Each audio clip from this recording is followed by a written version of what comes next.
of the Honorable James E. McPherson to be Undersecretary of the Army, and Mr. Charles A. Williams to be Assistant Secretary of the Navy for Energy, Installations, and Environment. Thank you both for being here today, gentlemen. Both of our nominees may want to introduce family members who are present during their opening statements. They are encouraged to do so. Mr. Williams, I understand that Senator Blunt is a huge supporter of yours and perhaps will be able to join us in a few moments to say some words of support. Mr. McPherson, you've served this administration as the Army General Counsel, and from June through December of 2019, you performed the duties of the Undersecretary of the Army. In addition to your lengthy service as the Navy's top military lawyer, you have extensive experience in the Army and in the specific position for which the President has nominated you.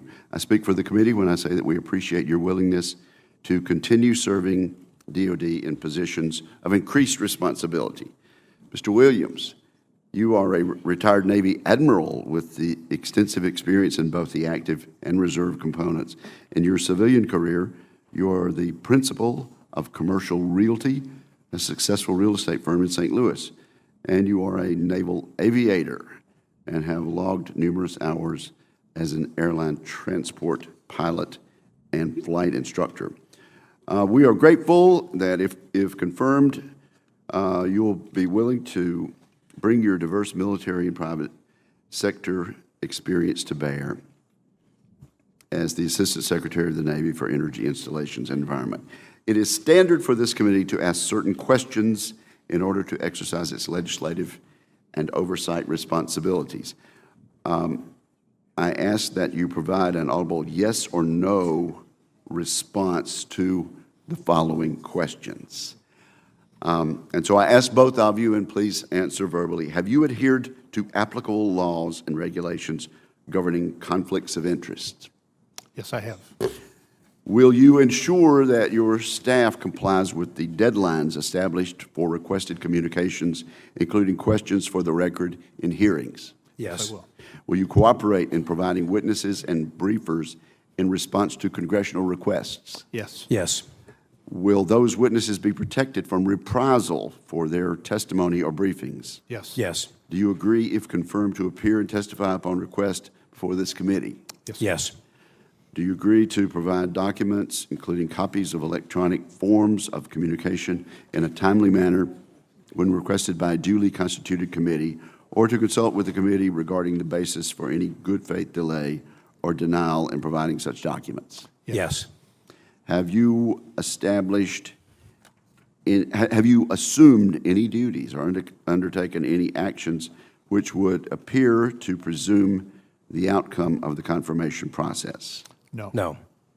Thank you very much. And Senator Blunt, we are delighted to have you join us today, and I understand you have a particular interest in the nomination of Mr. Williams. Well, I do, Senator Wicker, and thanks to you and Senator Reid and my other friends on the committee, which would include everyone on the committee, for letting me come and spend just a few minutes to talk about Chuck Williams to be the next Assistant Secretary of the Navy for Energy, Installations, and Environment.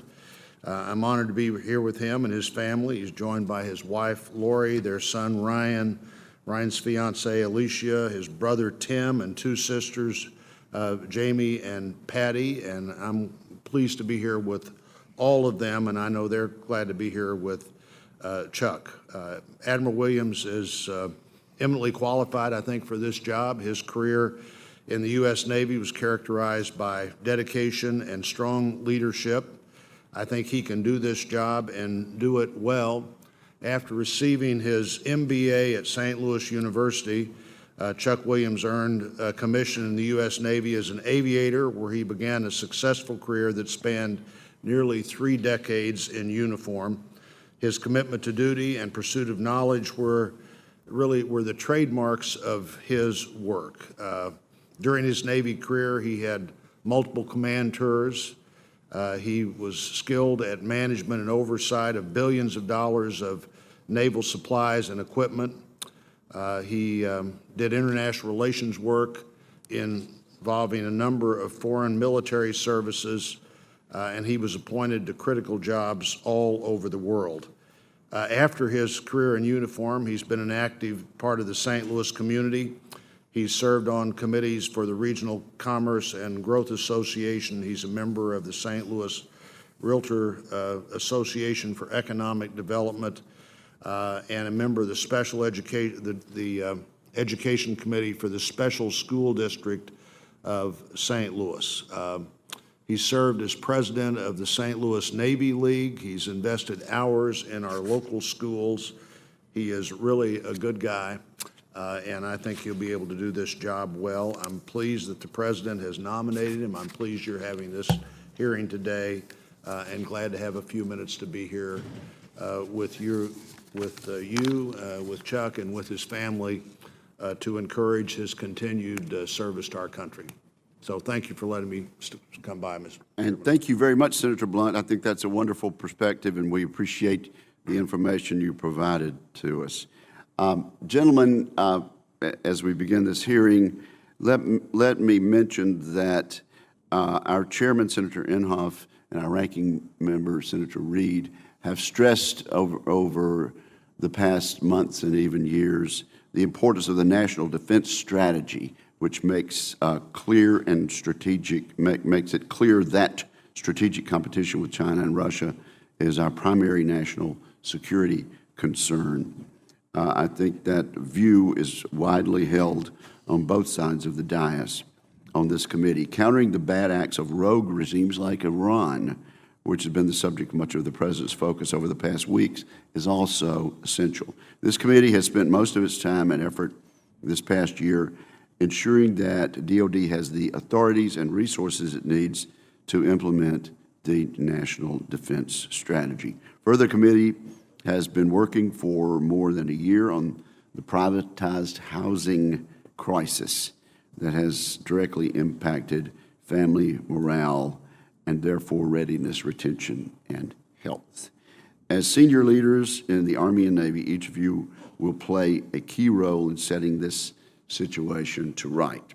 We look forward to hearing your views on these and other important matters, and I now turn to my friend, Ranking Member Senator Reid, for any remarks he may wish to offer. Senator Reid. Thank you very much, Mr. Chairman. I join you in welcoming our nominees to this morning's hearing. Mr. McPherson is joined by his wife, Jennifer, and his children, Amanda and Philip. Likewise, Mr. Williams is joined by his family, including his wife, Lori, and family members, Tim, Ryan, and Alicia, and we're pleased that you could be with us. Mr. McPherson, you have most recently served as General Counsel of the Army, and prior to that had a long and distinguished career in the United States Navy. If confirmed as the next Undersecretary of the Army, you will play a critical role in ensuring that the Army continues to modernize and innovate in order to support the National Defense Strategy. As the NDS highlights, our technological edge compared to our near-peer adversaries has eroded over the past several years. In order to address this challenge, the Army has made major structural changes to expedite modernization across the force. These changes include the creation of cross-functional teams and exercising new acquisition authorities provided by Congress.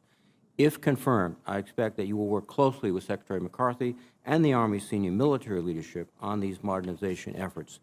Mr. McPherson, I welcome your thoughts on the Army's modernization plans and how the Army will expedite the fielding of new platforms. Yes, while modernizing military equipment is critical to our soldiers, readiness must remain the Army's highest priority.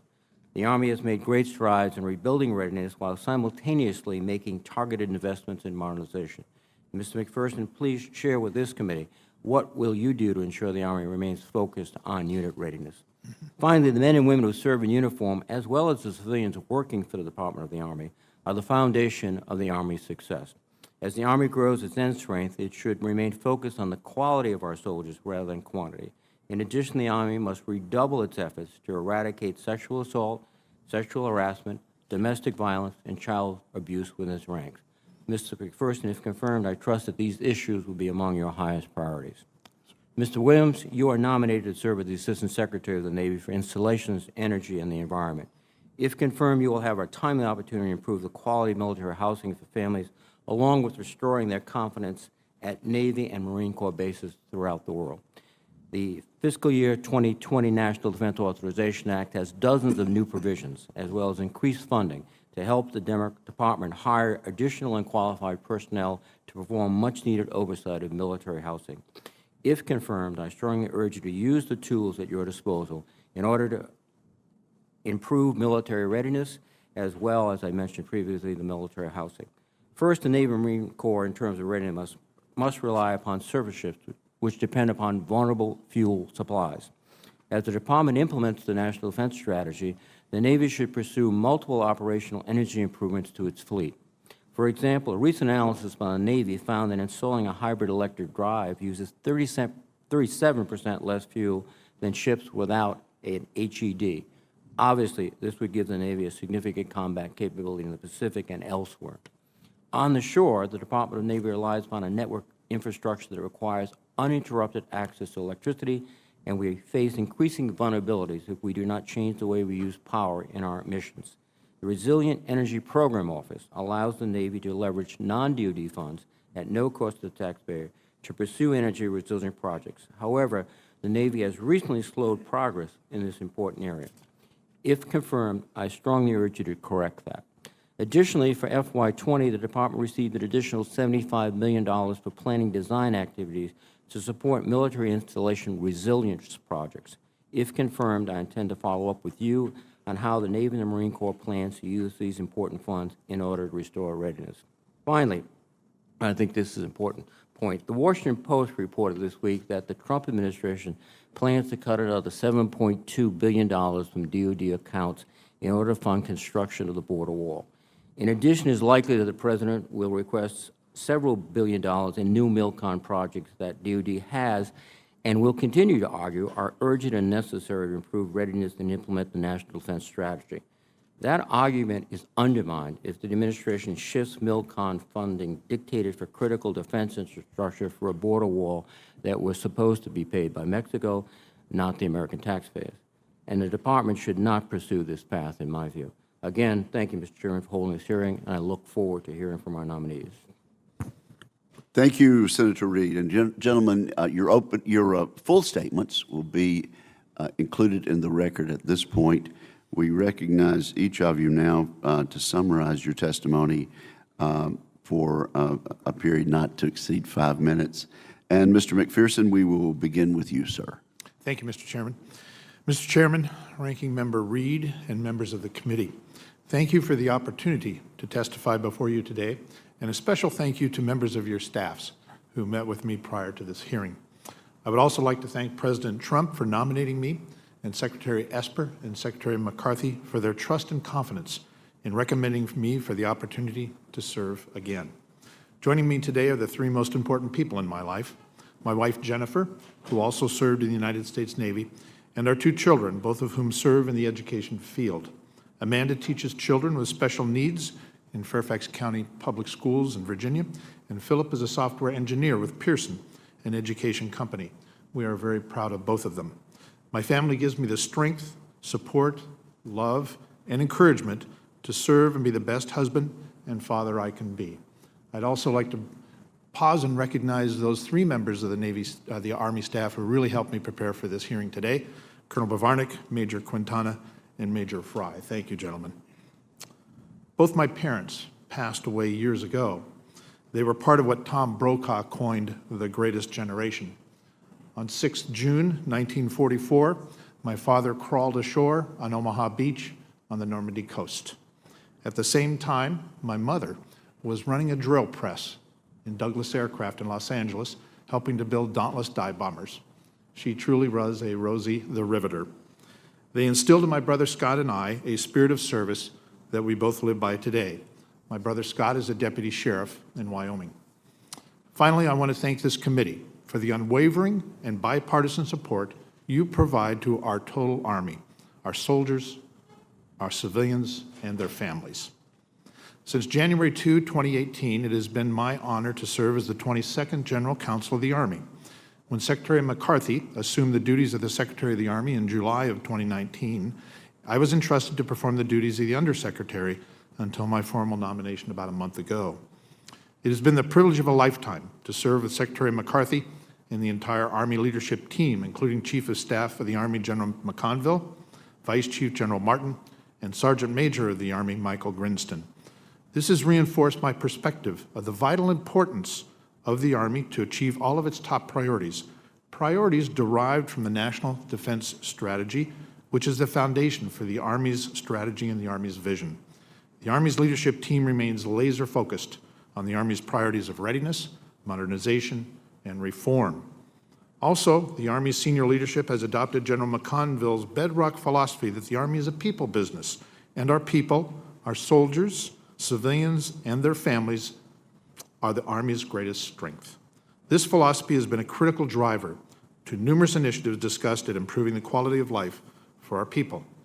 If confirmed, in addition to my role as the Chief Management Officer of the Army, I will focus on confronting 4 challenges I believe we face: suicide, sexual assault and harassment, domestic violence, and family housing. In 2018, our annual suicide report documented the highest suicide rate in our ranks since the Department of Defense began tracking such data. As the General Counsel, I see every report of a soldier who takes his or her own life. Although we have numerous programs to address this problem, we must do more. Likewise, in 2018, a DoD biannual survey found an increase in the prevalence of sexual assault, primarily against female service members ages 17 to 24. As I testified before this committee 2 years ago, one sexual assault is one too many. We must do more. We must do better.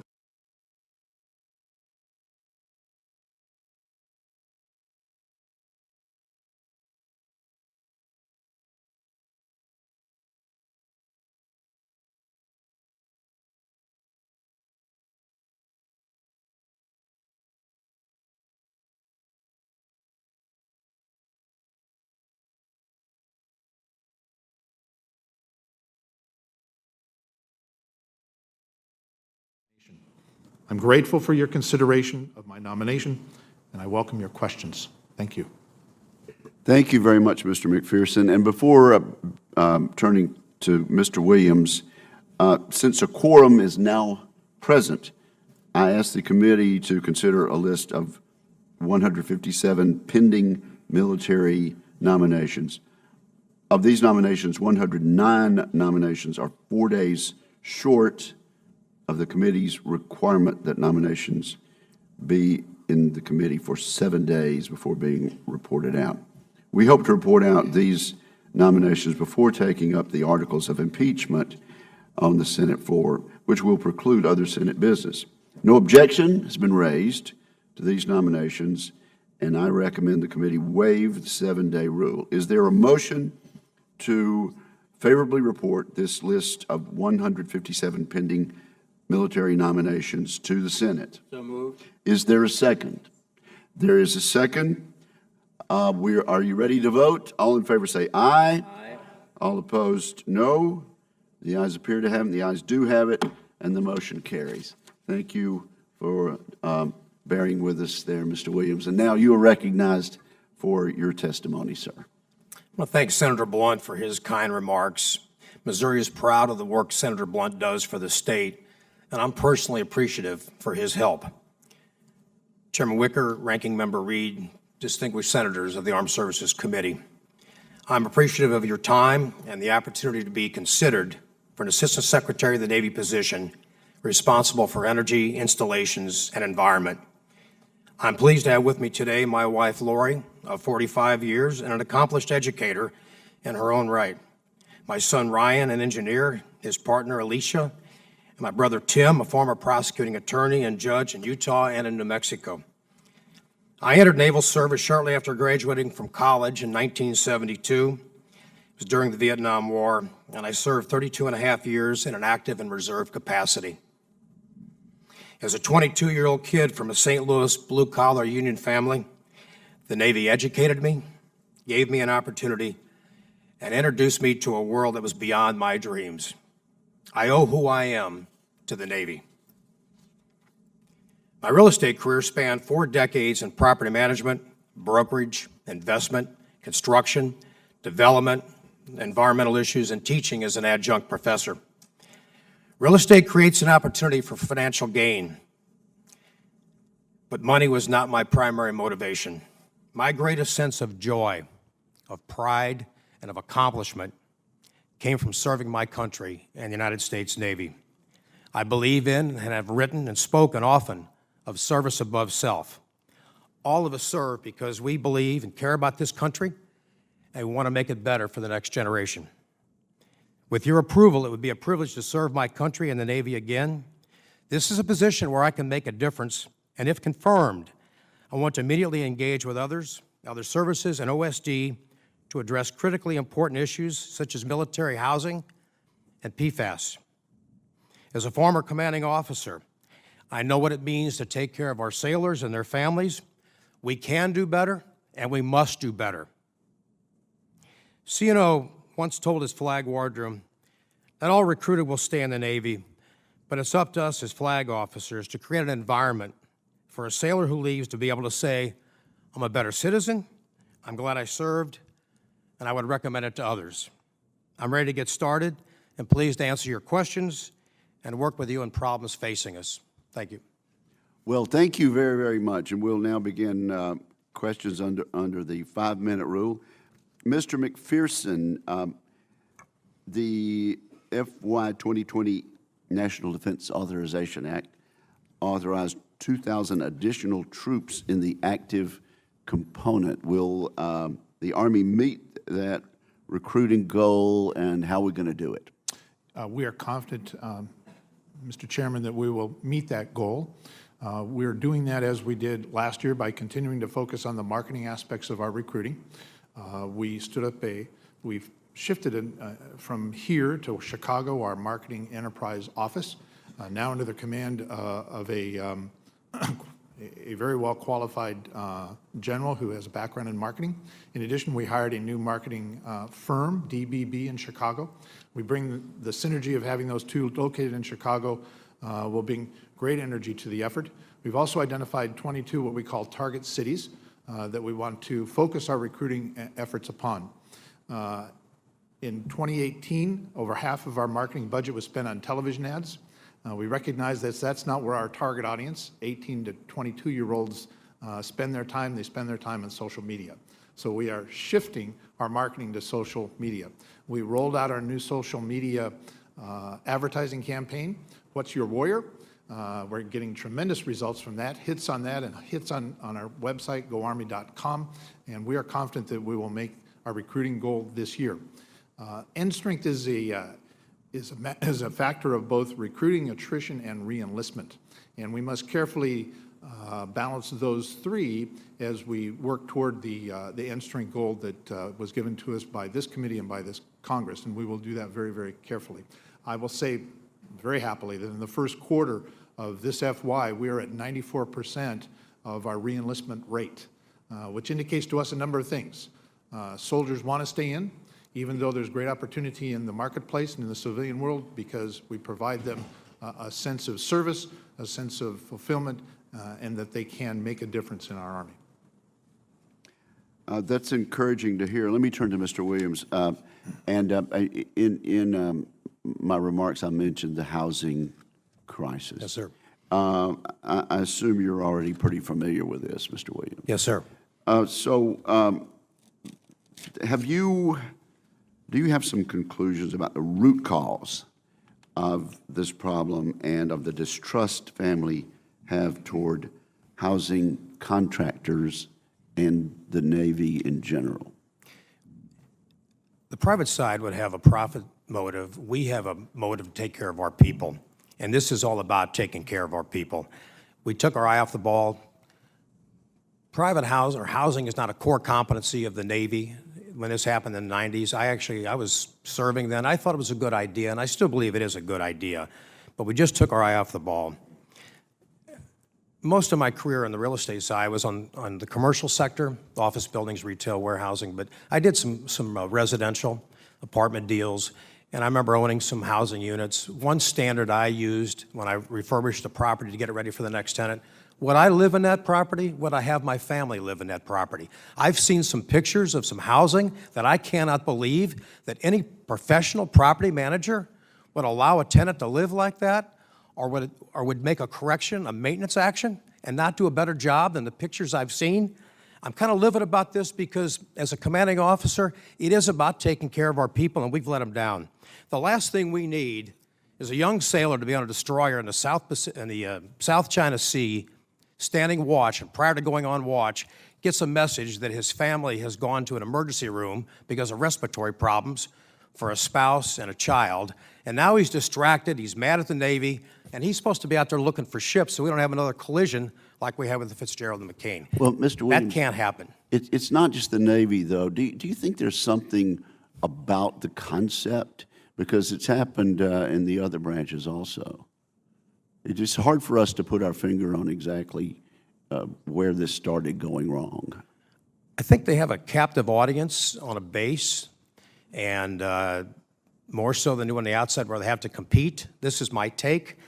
You know, I'm kind of new to this. I've been away from this. I mean, I've been prepping to come up here and talk to you all, but I've got a lot to learn about it yet and really get to know all the issues, read the agreements, understand what they say, what our options are.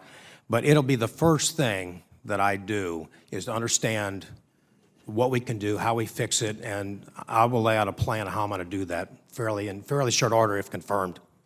Well, thank you very much, sir. And Senator Reid, I think we have a lot to learn on this, still have a lot to learn on this committee about this DOD-wide problem. And Senator Reid, you're now recognized. Thank you, Mr. Chairman. I concur. We do have a lot to learn, and I think these gentlemen will help us in that process. Let me just qualify one question to both of you gentlemen. In your advanced policy questions, in response to the standard questions of appearing before the committee, offering documents, there was qualifications initially. You just responded verbally to the chairman's questions, unqualified. So, Mr. McPherson, we can assume for the record and for your tenure, your response is unqualified in terms of appearing for the committee and providing documents when requested. Yes, sir. Mr. Williams, the same question? Yes, sir. The response is unqualified. It was yes. Thank you very much, gentlemen.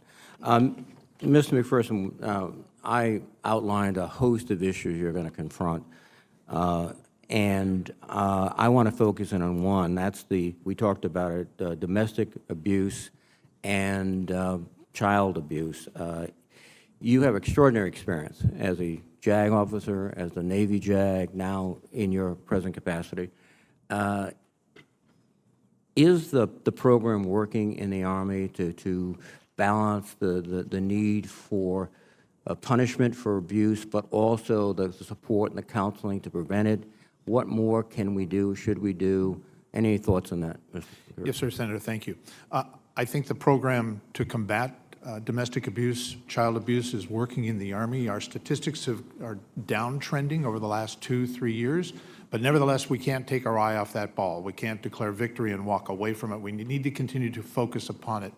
A couple of things we do is through the training of our prosecutors and our defense counsel, through expanding the special victims program to victims of spouse abuse and child abuse. In addition, utilizing the program that this Congress has given to us in transitional compensation.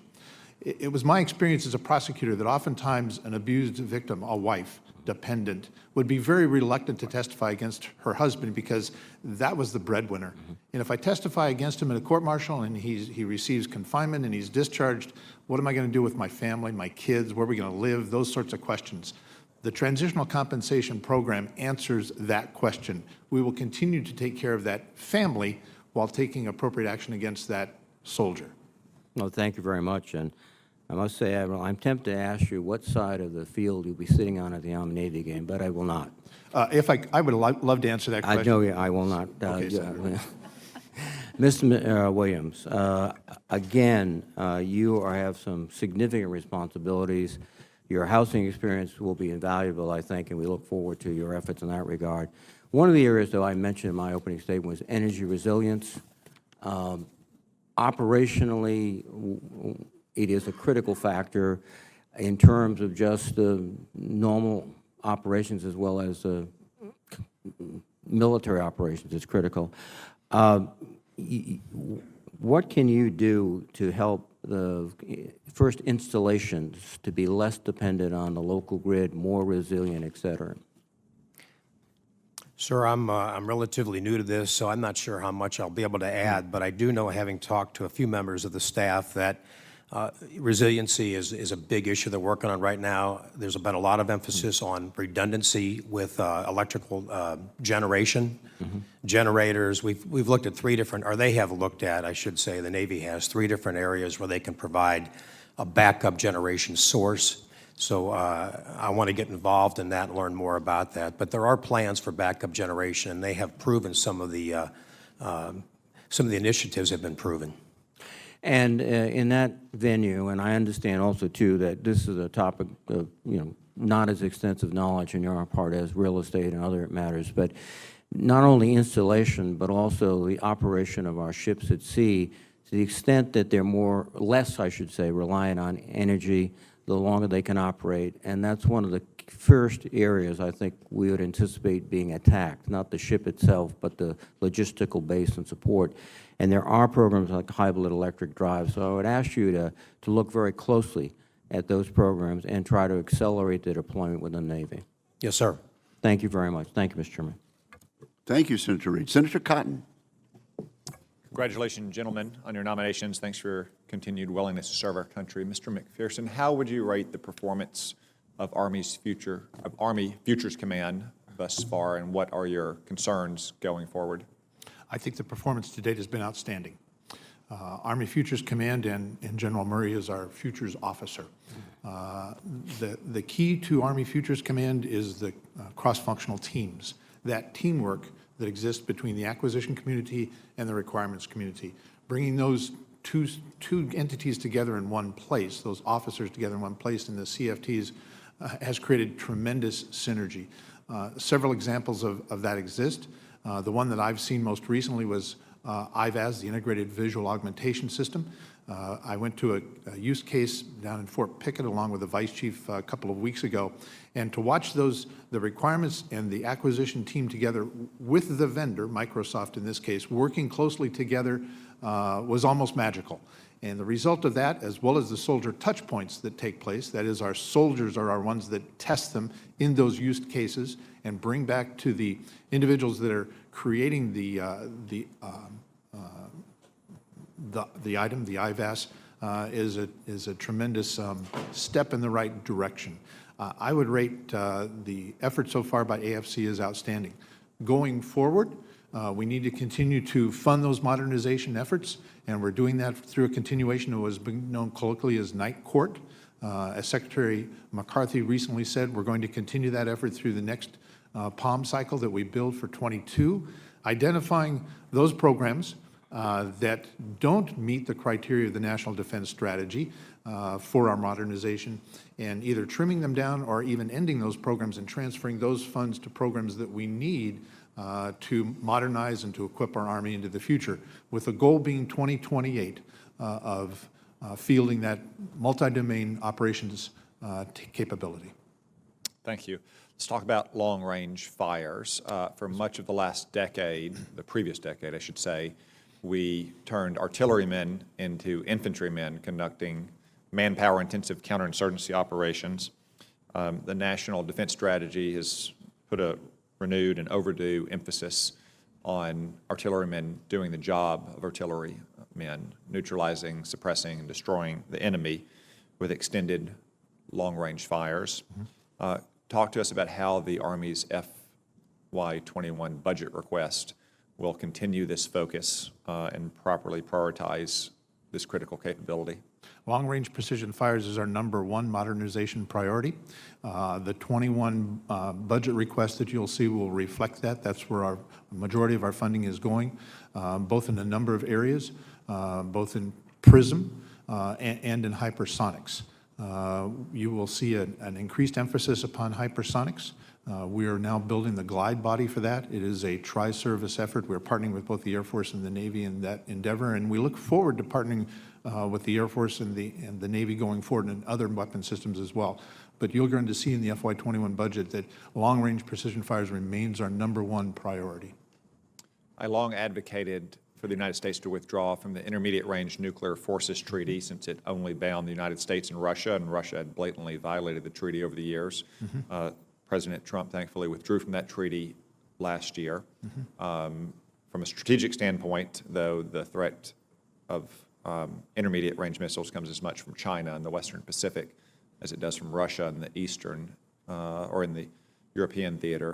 Can you talk to us about the need for those kinds of intermediate range fires to neutralize or at least reduce the threat from China in particular in the Western Pacific? Yes, Senator, our withdrawal from the INF opened the opportunity for us to do just what you articulated. Our main thrust in there is our hypersonics. We will be fielding our first hypersonics battery in 23. We have decided to station it on the West Coast. There's a reason for that. That sends a message.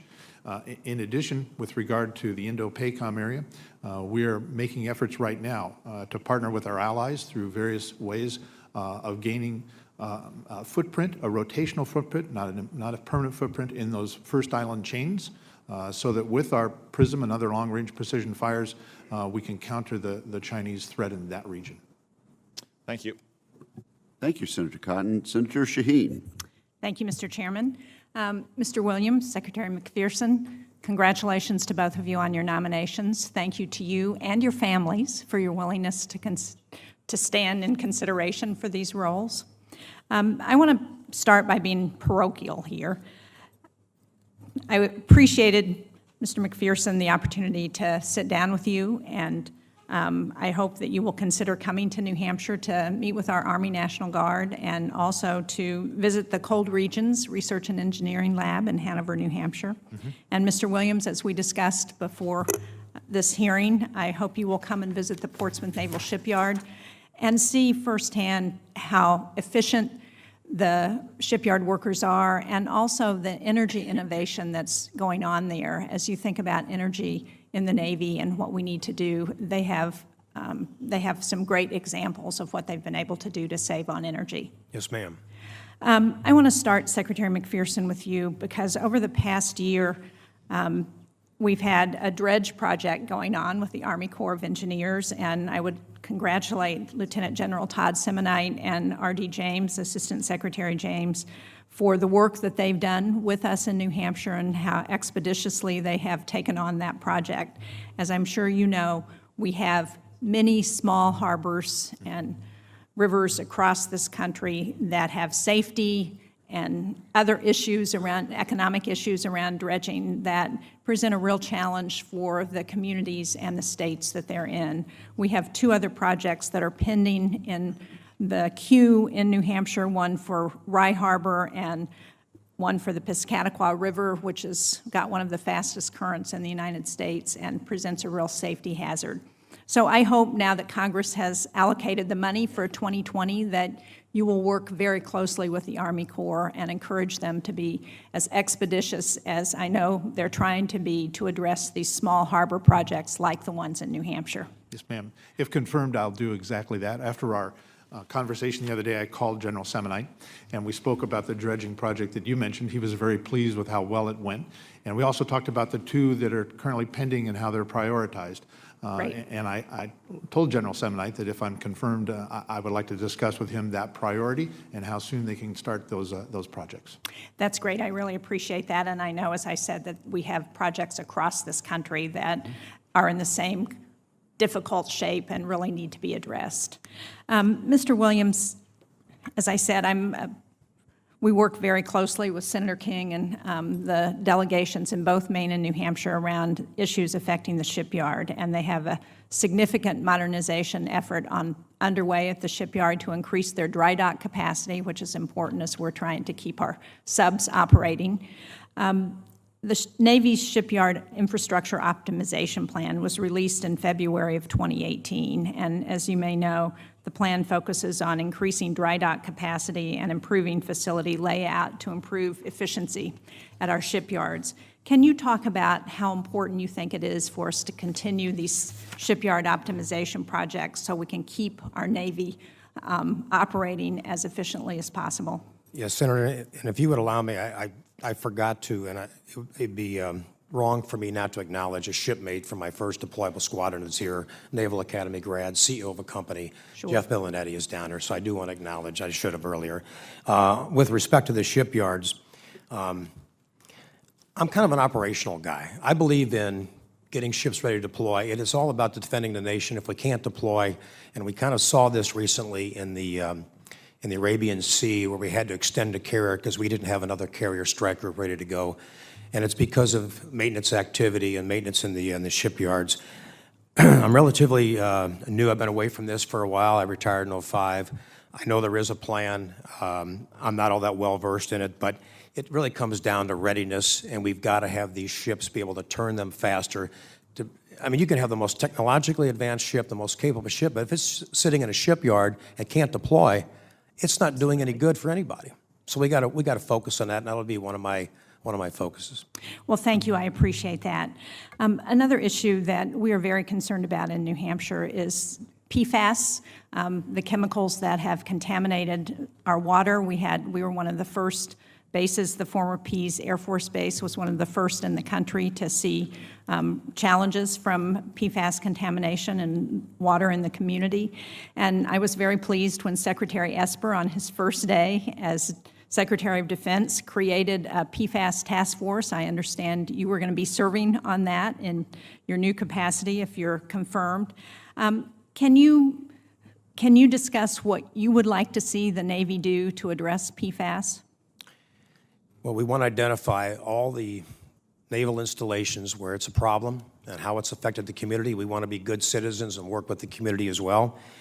My understanding is no one is drinking water that is above the EPA hazardous advisory. I know it's a top priority with SecDef. He did set up a committee. It's one of the first things he did. I would be on that committee. We want to work with EPA and all the government agencies that are involved in this.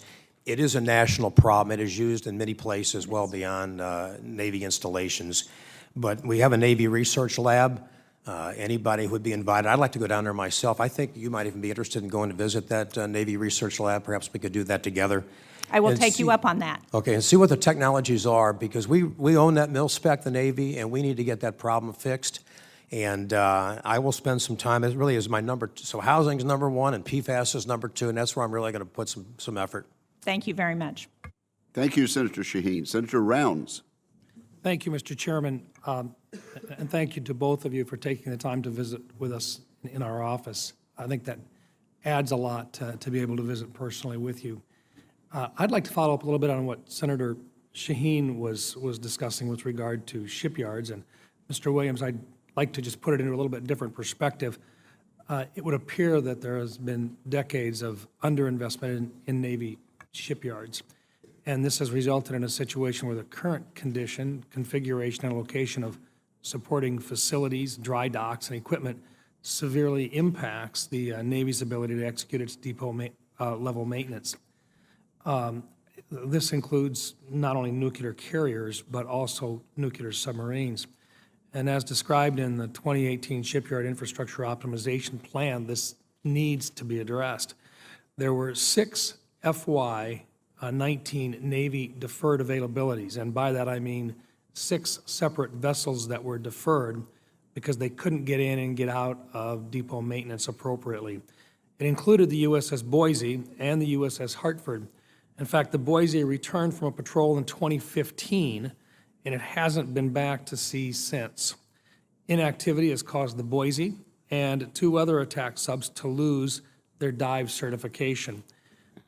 That doesn't even begin to address the challenge for our seamen who lose the ability to train at sea and to maintain their qualifications. Understanding the roles of research, development, and acquisition, NAVC, NAVFAC, and other stakeholders, can you tell me how, if confirmed, you would see your role in supporting the Navy's depot-level maintenance mission with respect to its 4 public shipyards? Yes, sir. If confirmed, the shipyards will be an important aspect for me. But one thing I learned as a flag officer, there are these swim lanes. You don't like to swim in somebody else's lane because you can't offend somebody else. So most of the developing the requirements for the shipyards would come under the Systems Command, RDT&E, the Assistant Secretary Gertz, working with the Secretary of the Navy. So I'm going to put a lot of emphasis working with those folks, but it'll be our job to build those facilities based on the requirements they give us. And I do want to see that happen, as I mentioned earlier, how important these shipyards are. When I would give speeches, I would often talk about not just presence, but presence that's visible, so that an adversary sees the Navy and knows we're there and we're capable and we're ready, and for an ally who sees the Navy that's present, that's ready, because it gives them support. So I'll do whatever I can to work in the area to make sure these shipyards can do a better job. And I think you hit on an important part of this. Swimming in our own lanes, if the job's not getting done, then somebody has got to take responsibility for identifying it and fixing it. And I'd like your commitment that you want to be a part of making it very clear that this can't continue on. Absolutely, Senator. Thank you, sir. Mr. McPherson, if confirmed, and during the period that you performed you performed the duties of the undersecretary, you will oversee the assistant secretaries on behalf of the Secretary of the Army, to include the Assistant Secretary of the Army for Civil Works. I would like your commitment to provide a robust oversight on the Corps of Engineers in general and their rulemaking in particular. As you know, I'm especially concerned about the implementation on the proposed surplus water rule, which, as announced in September, has been delayed for a period of 6 months. That decision is expected to be made within the next 2 months. It was never the intention of Congress to federalize all of the water in the country's major rivers, and I would like to emphasize that fact to you today as you assist the Secretary of the Army in the execution of his Title X responsibilities for civil works and national water resources. This is critical to states that have always maintained their constitutional responsibility and authority on waters within their jurisdiction. I would like your commitment to do just exactly that, to provide robust oversight on the Corps of Engineers in general and their rulemaking in particular. Senator, if confirmed, you have my 100% commitment to that. Thank you, sir. When I became the executive director of the National Association of Attorneys General, I remember the Attorney General of Colorado telling me that west of the Mississippi, it's all about water. And I remember that distinctly, and I remember that as I work with the Corps of Engineers. There are 2 areas that I look forward to working with Mr. R.D. James, General Semonite, in his replacement, and that is in both rulemaking and permitting. I want to make sure that those are transparent, that they're being done efficiently, and that I look forward to working with you and your staff in ensuring that that occurs. Thank you, sir. Thank you, Senator Rounds. Senator Blumenthal. Thanks, Mr. Chairman. Thank you both for your service and your willingness to continue to serve. Mr. McPherson, Secretary McPherson, I welcome your continued service, Thank you. Particularly after your work at the National Association of Attorneys General, where you provided very distinguished work. And you were one of my bosses, Senator. Correct. Let me ask you both on this topic of military housing, and I welcome your statement, Mr. Williams, that you are livid, to use your word. Anger is good. Action is even better.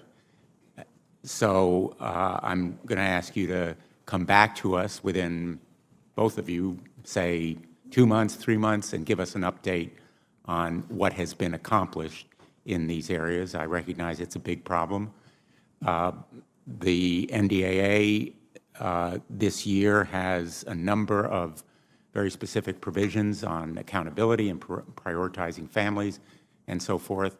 I think it will take more than just warnings and words. I think it will take legal action to force some of these contractors to do the right thing. Mr. Williams, you very correctly observed that as an ethical business person, you wouldn't tolerate these kinds of conditions, but obviously some business people have. And so I'd like to ask both of you whether you are willing to take legal action, including, as I've advocated, recommending potential criminal charges in the event that fraud and other wrongdoing is found. Yes, Senator, I am. We will be taking a very careful look at that, and if confirmed, I look forward to coming back to this committee and to you and your staff and updating you as frequently as you desire on how we're doing correcting this housing problem. Yes, sir, if confirmed, one of the things I want to do is I would go out and visit these sites. I want to understand what our options are, both legally and just professionally. I mean, there ought to be some pride in doing this kind of work. But I'm going to put some people on notice. I'm going to give them probation. You got to fix this. You got so much time. If I don't see improvement, that accountability may go beyond that to whatever I can possibly do to, well, I don't want to go too far because I don't know enough right now to probably say what I can do. But once I learn what I can do, I'm going to take some action. Thank you. Well, I welcome your visiting the subbase in Connecticut, where I have visited a number of times to see the quality of housing there and the complaints that we've received, not just about the housing conditions, but also about retaliation against complaints, which I think remains a significant problem. We shouldn't make these, there should be no retribution. We shouldn't make a sailor afraid to complain about his quarters when they're unsatisfactory. I want to join Senator Shaheen in expressing an interest in the PFAS problem and a potential visit with you to look at what the research shows. I also want to follow up on the issue of backup fuel supplies, particularly the use of energy efficient and climate resilient sources like fuel cells, which I understand have been pioneered and championed on many of our Navy vessels. Are you familiar with fuel cells, and what do you think their potential is? Sir, I haven't been briefed on that. I don't know that I would know enough right now to add really value, but I'd be happy to get back to you at a later time. If confirmed, we could spend some time on that. Thank you. I would appreciate that. And I'm also very concerned about the situation in Puerto Rico. The National Guard there has done very, very significant work. And unfortunately, some of the MILCON projects there have been delayed because money's been diverted to the border wall. We could talk for much longer than a minute, which is all I have left on my time. But I'd like a commitment to both of you that you will prioritize the National Guard MILCON projects in Puerto Rico and around the country, because taking money away from our National Guard and reserves and any of our military, in my view, is unacceptable and unwise. You have my commitment, Senator. Yes, sir. I'm a big believer in naval advocacy. I think that's what part of this job is, and I will be a naval advocate. Thank you. Thanks, Mr. Chairman. Thank you, Senator Blumenthal. Senator Hawley, Mr. Williams was quite generous in discussing how invaluable Senator Blunt was to the people of Missouri. He didn't say a thing about you. And I noticed that. I just wondered if you might want to begin your questioning along those lines. I noticed that, Senator. Thank you for pointing that out. Mr. Williams, is there anything you'd like to say? No, I'm just kidding. I'm just kidding. No. Senator Hawley's my favorite other senator from the state of Missouri. It was good to talk with you yesterday, Mr. Williams, and thank you for your service. It's always good to see a Missourian here, and I look forward to supporting your nomination. Mr. McPherson, let me ask you, Fort Leonard Wood in my home state has faced serious personnel shortages over the last year. And while the FY20 NDAA contain language that I think is going to help prevent those kind of shortages in the future, this is still a major concern. So could you just walk us through your understanding of how those shortages arose in the first place and what steps the Army is taking to make sure that this doesn't happen again? Thank you, Senator. I did look into that. I asked questions about that. I was told that, once again, we took our eye off a very important part of what we do, and that's personnel transfers.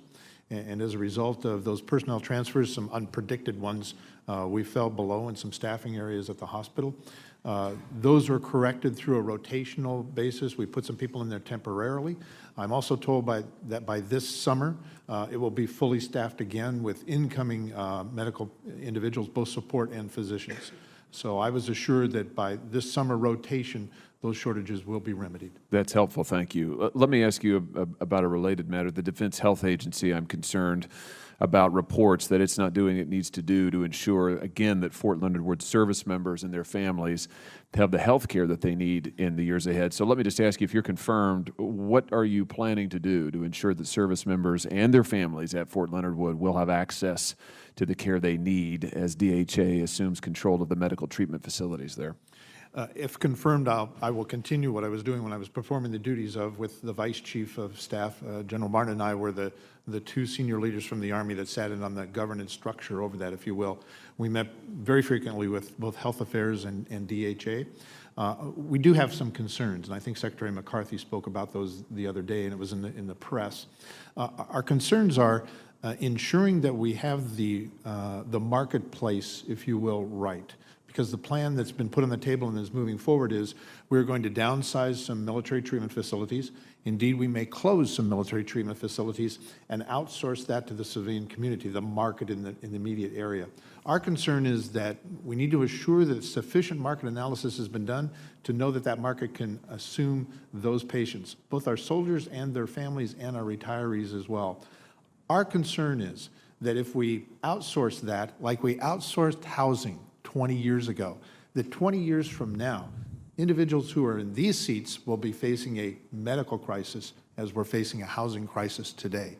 That's the red flare that we've sent up. I'll be meeting with Secretary McCaffrey very soon, as well as General Place, along with General Martin, and we're going to be discussing that very thing, including the concerns that Secretary McCarthy put in his letter and that he voiced publicly yesterday. Yes, sir. Well, that's encouraging, and I have to say that for my part, my concern is not so much that the people who sit in your seats in 20 years will be facing a crisis, but that the service members and their families will be facing a crisis before then. So I appreciate steps that you're going to take to make sure that doesn't happen. Let me shift gears. Let's talk about long-range precision fires again for a moment, if we could. Back to a line of questioning Senator Cotton started. How is the